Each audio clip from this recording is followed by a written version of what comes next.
Bonjour, président Bruno. Bonjour Yannick Wenge. Bienvenue dans cette émission, car là, au moins, ça fait un peu longtemps. Je suis là Yannick et je vous suis dans les différentes émissions que vous tenez avec d'autres confrères ou d'autres frères congolais. Bon, je suis là et je suis attentivement l'évolution de la situation au pays. Ok, merci beaucoup, président. Vous êtes le président du mouvement Congo par l'opposition du retour de Kabila sur scène. Quel est votre avis et qu'est-ce que vous pensez sur le retour de Kabila sur scène en 2023? Bon, Yannick, vous savez, c'est aujourd'hui un sujet de discussion, mais il faudrait, pendant que vous me posez cette question, que je me permette de pouvoir donner le contexte dans lequel de telles déclarations émergent aujourd'hui. Eh bien, Yannick, vous êtes sans oublier que il y a quelques semaines, nous avons eu une situation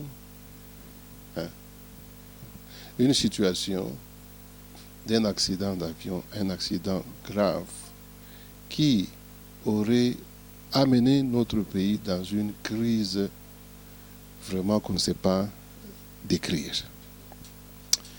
Et je dis qu'à la veille de cet accident, vous savez qu'on n'a même pas encore eu les résultats de l'enquête de cet accident. Nous n'avons même pas encore vu les corps, où on a ramené les corps à Kinshasa, et prévu même des funérailles pour les gens qui sont morts dans cet accident.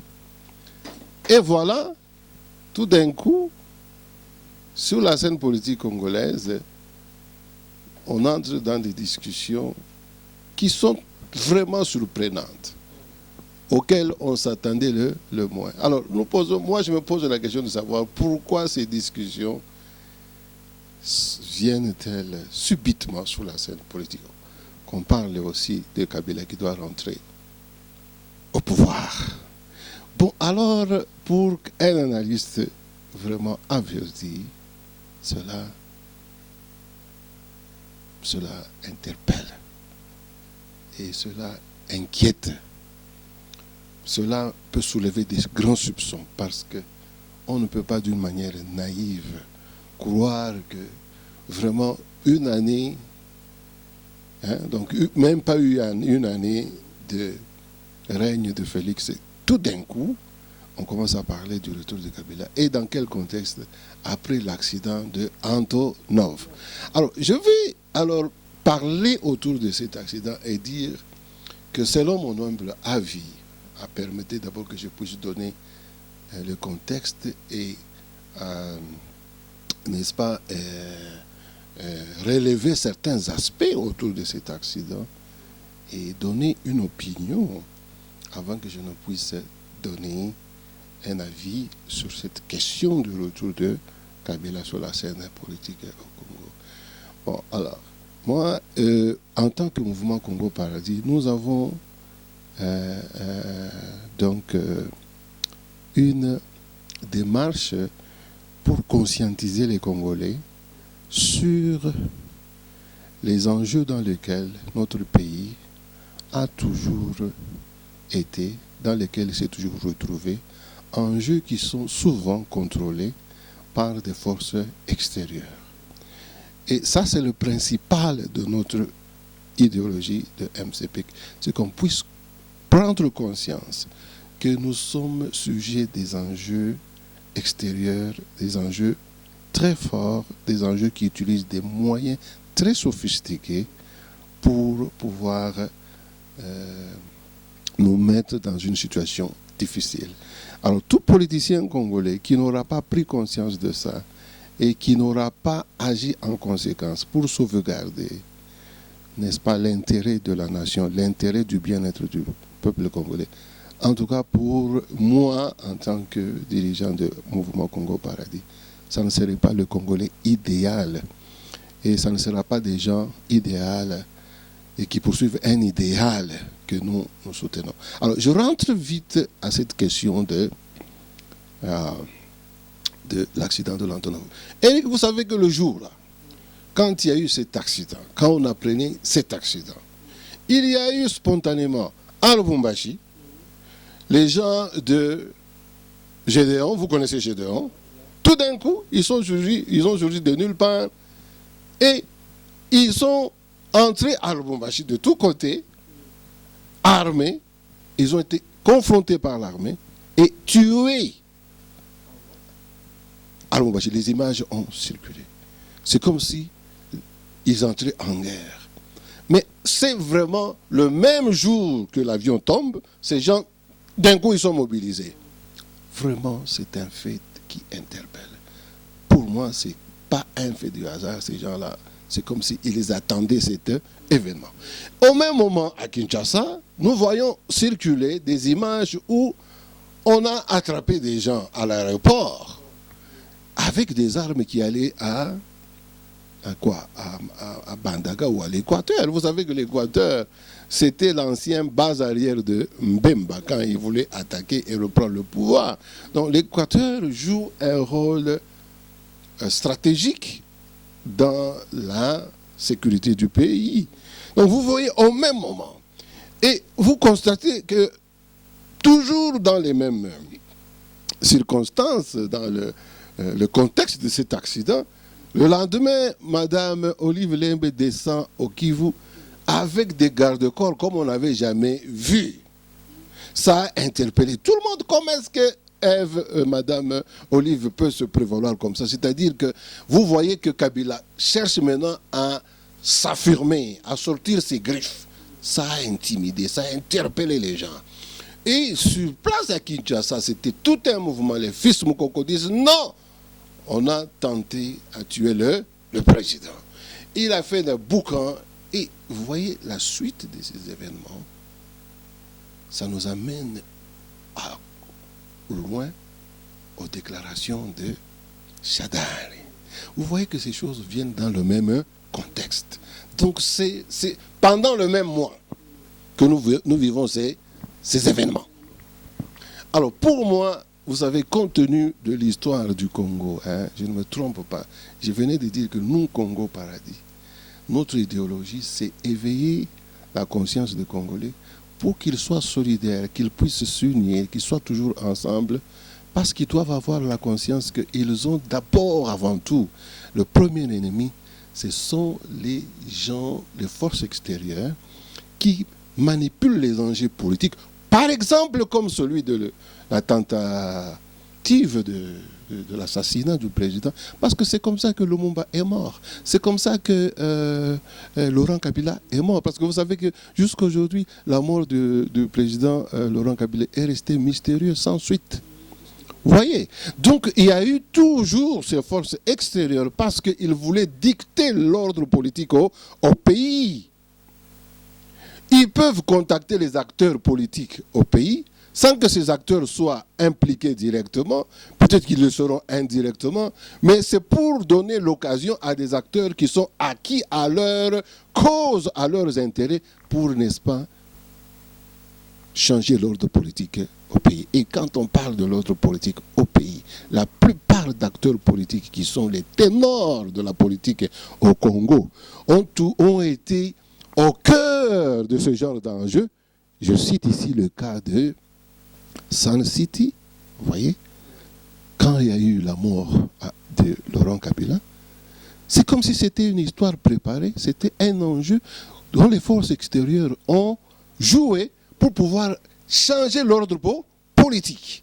Et vous voyez que les gens se sont impliqués dans cette histoire comme s'ils étaient préparés.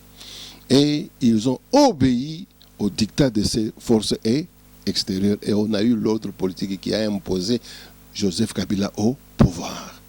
Et moi, je n'ai pas de doute du tout. Permets-moi, en tout cas, de l'affirmer du fond du cœur, c'est que cet accident de l'Antonov, ce n'est pas quelque chose qu'on doit interpréter de manière naïve. C'était un coup préparé contre le président Félix. Un coup préparé contre le président Félix. Pourquoi? Alors les gens peuvent spéculer autour des raisons. Vous savez qu'au même moment que le président Félix qui a eu cet Antonov qui est tombé, le président Félix était au Kivu et il parlait aux gens du Kivu pour inaugurer, n'est-ce pas, le laboratoire. Mais entre-temps, il avait pris position des FARDC pour faire une attaque et maîtriser toutes les rébellions du Kivu. Vous savez, les gens, après, n'est-ce pas, l'accident de l'Antonov, qu'est-ce que les gens disent comme commentaire? Non, Félix Tshisekedi, vous voyez, surtout, ça vient de la diaspora. Donc, ça vient des milieux, des partis politiques qui sont peut-être même dans l'opposition ou ceux qui sont vraiment antagonistes à Félix.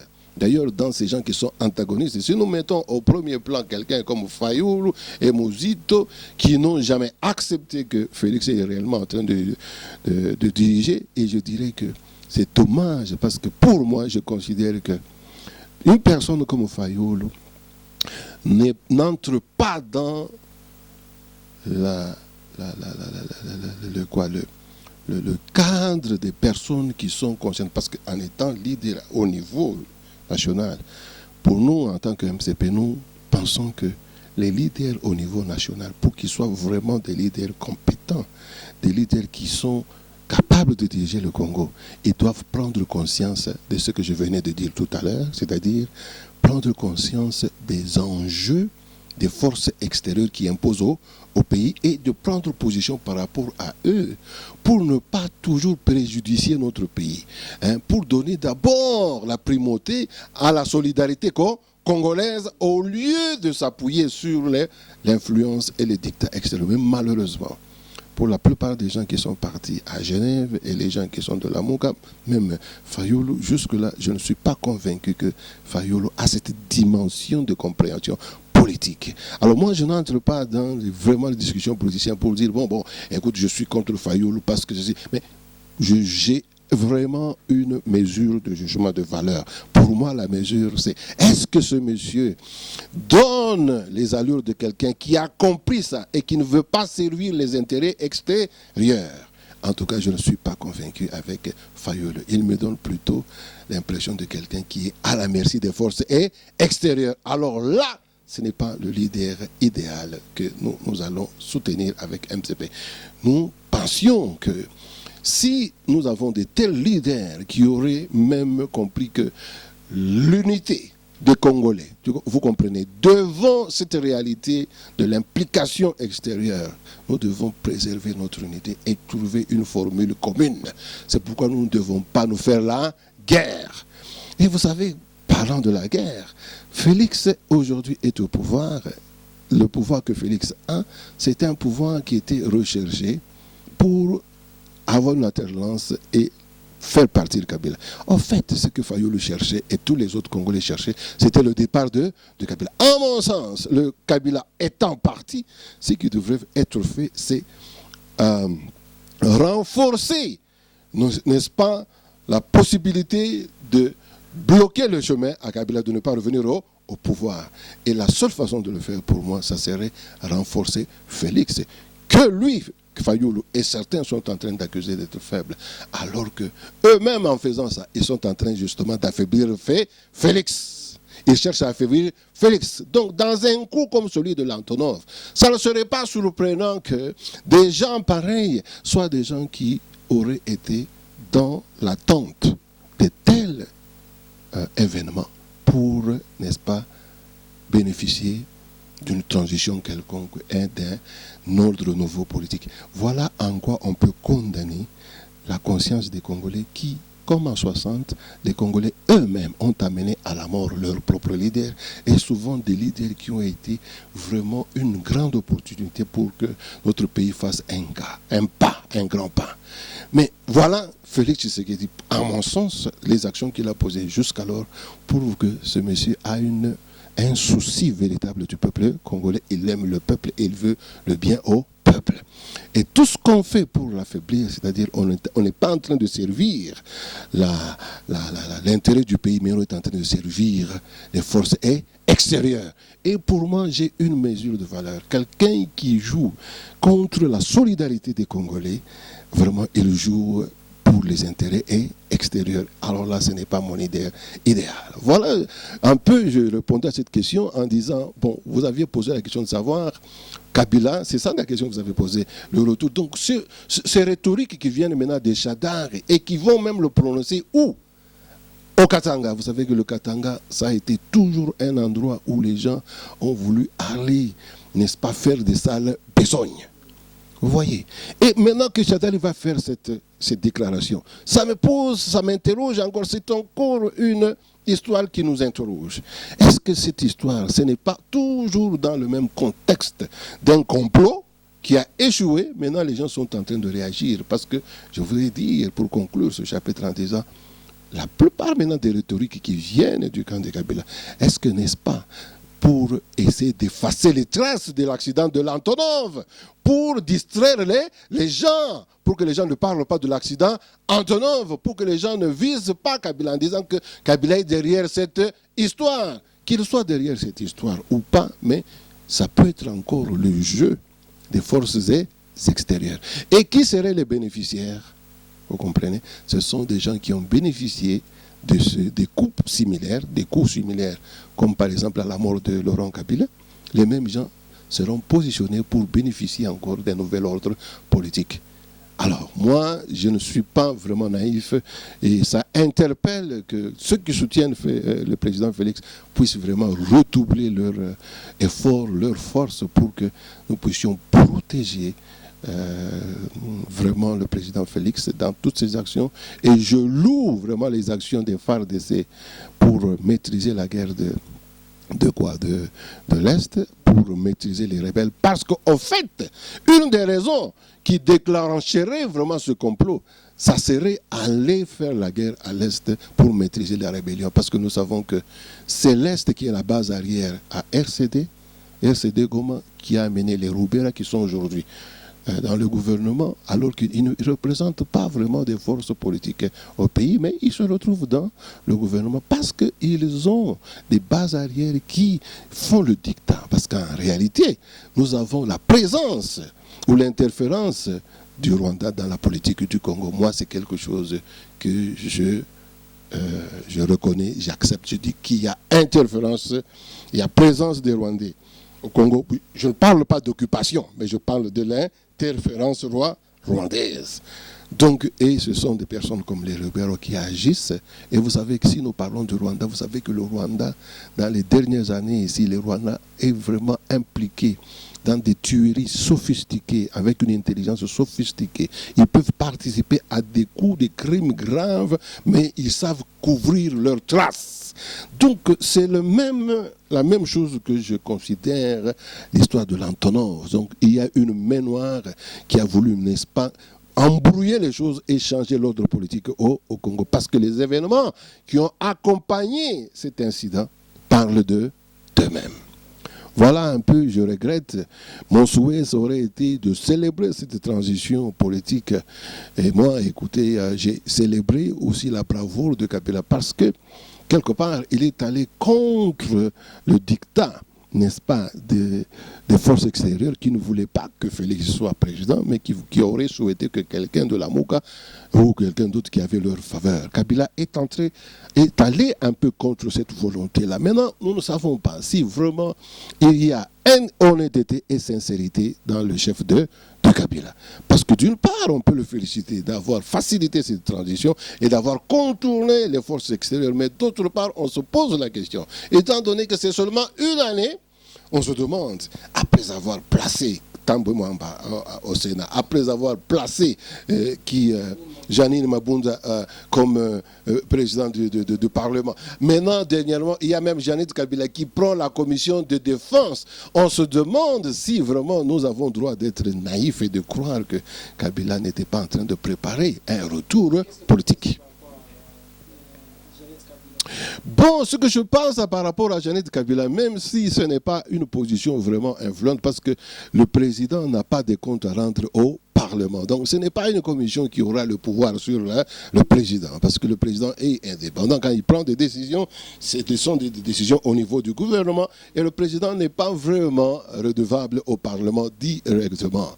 Mais cela nous interpelle davantage, vous comprenez, comment et pourquoi tout cet effort de pouvoir, n'est-ce pas, tout contrôler, parce que vous savez, même au niveau provincial, ce sont encore les gens de PPRD. Nous savons que ces élections provinciales, la façon dont même les élections des sénateurs et des gouverneurs ont été organisées selon les lois électorales. C'est quelque chose qui a été fait pour favoriser Kabila et pour lui donner une majorité au niveau régional, une majorité qui ne respecte pas ou qui ne reflète pas vraiment la volonté du peuple congolais. Donc nous avons des institutions qui sont fortes là-bas.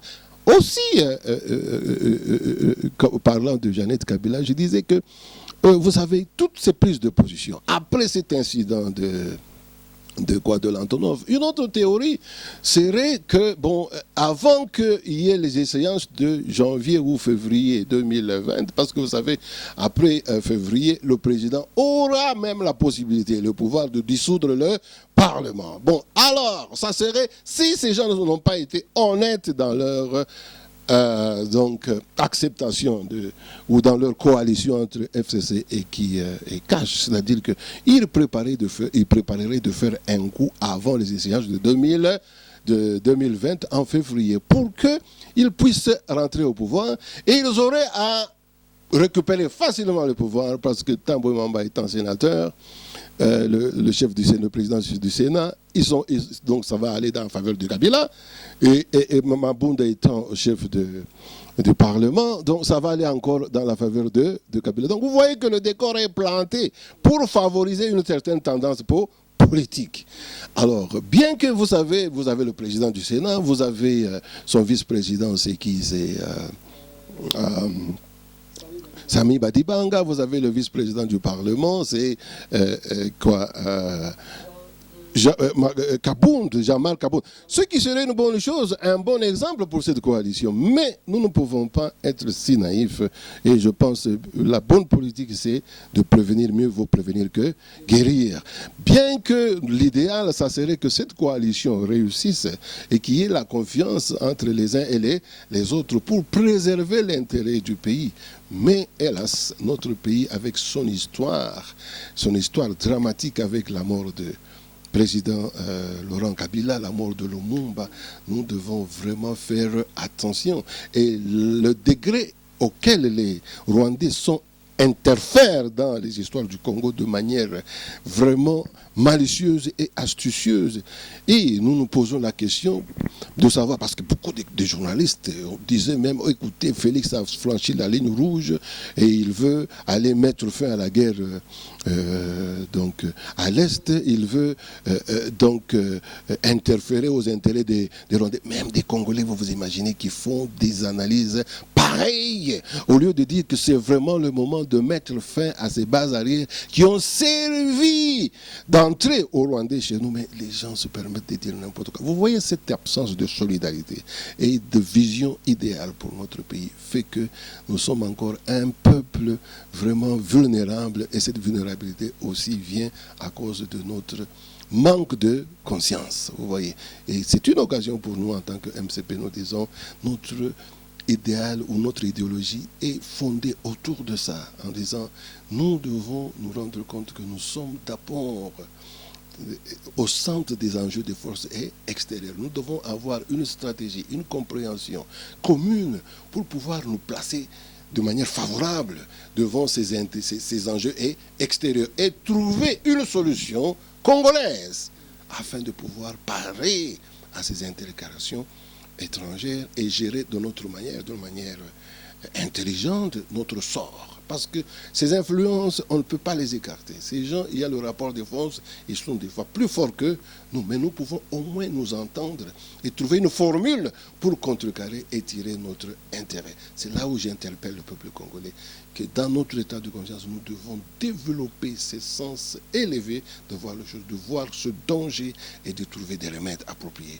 Donc voilà un peu ce que je peux dire. Je ne sais pas, vous avez une autre question.